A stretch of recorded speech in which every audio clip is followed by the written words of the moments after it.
Alright, here we're going to have another unboxing video, this time from ancient Egypt.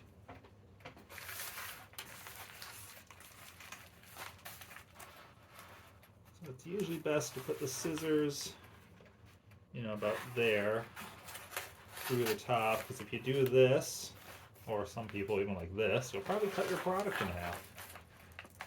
And that's definitely not what you want. This is usually the safest place to cut if possible. Just put this there, not to scratch the table. So first impressions, more bubble wrap. That's always good for basically anything you ship.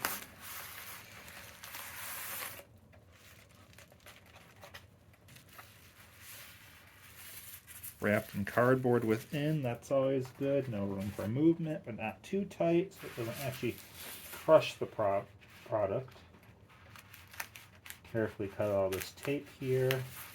I can see that the product's not down there where the scissors are accidentally going to scrape the face of it and ruin it. So it's wrapped in cardboard within and probably in another plastic sleeve.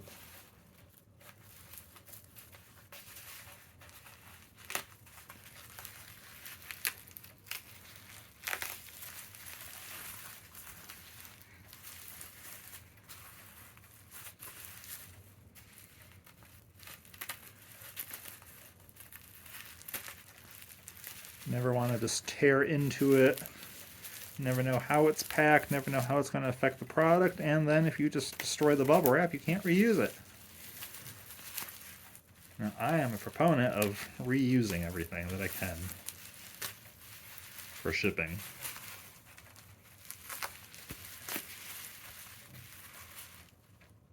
I'm going to cut it here, I guess.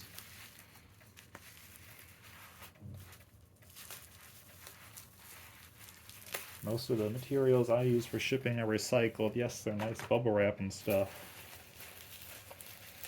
but it's from other people's packaging. And my neighbors give me bubble wrap and whatnot.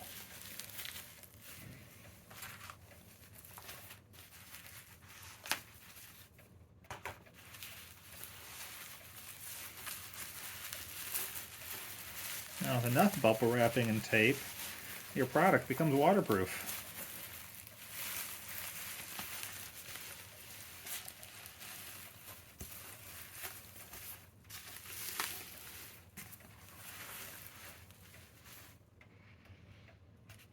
Just take a peek in there to see where I'm actually going to be doing the cutting so that I don't accidentally hurt the item within.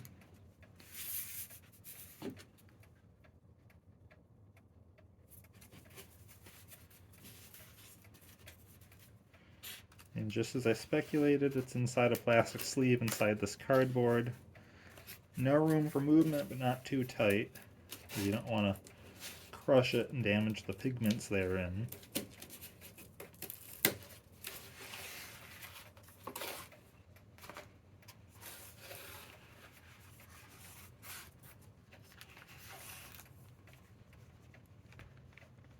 Beautiful.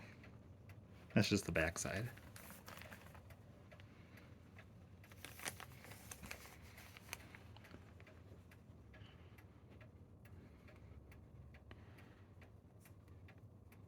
They basically dye and then paint on the plaster, because this is painted on linen or some similar item.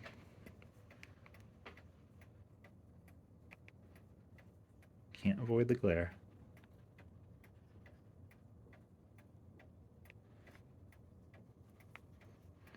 So this is probably from a burial shroud.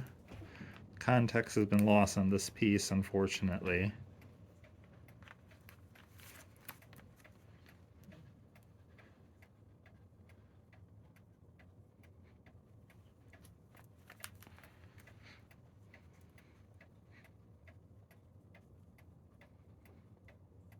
The colors are still good and bright, as they should be as natural pigments.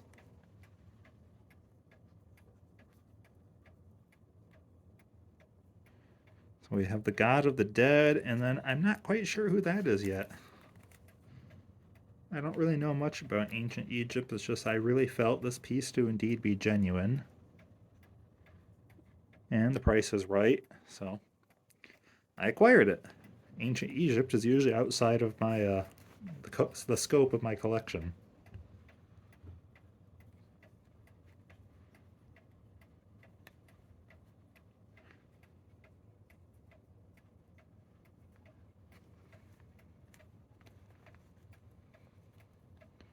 You can see it's quite a thin piece. Now, I ordered this and then we waited to ship it because I was trying to get some ancient papyrus fragments to go with it, especially since some were in Aramaic and Greek. But unfortunately, I got outbid every single time because I'm on a budget. I'm not going to spend hundreds of dollars for some little tiny fragments. I spent more on this than I wanted to, but like I said, the price was right. Colors kind of remind me of the colors in those weird marshmallow cereals for kids.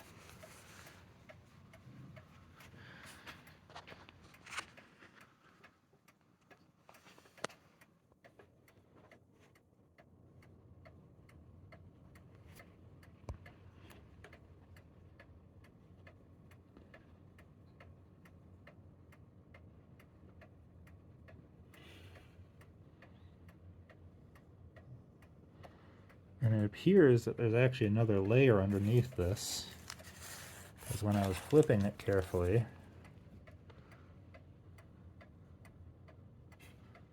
I don't know how well it's showing up in the camera, so it'd be interesting to see what's behind there. Probably nothing. And now I just need to build a frame for this, and it'll be happy.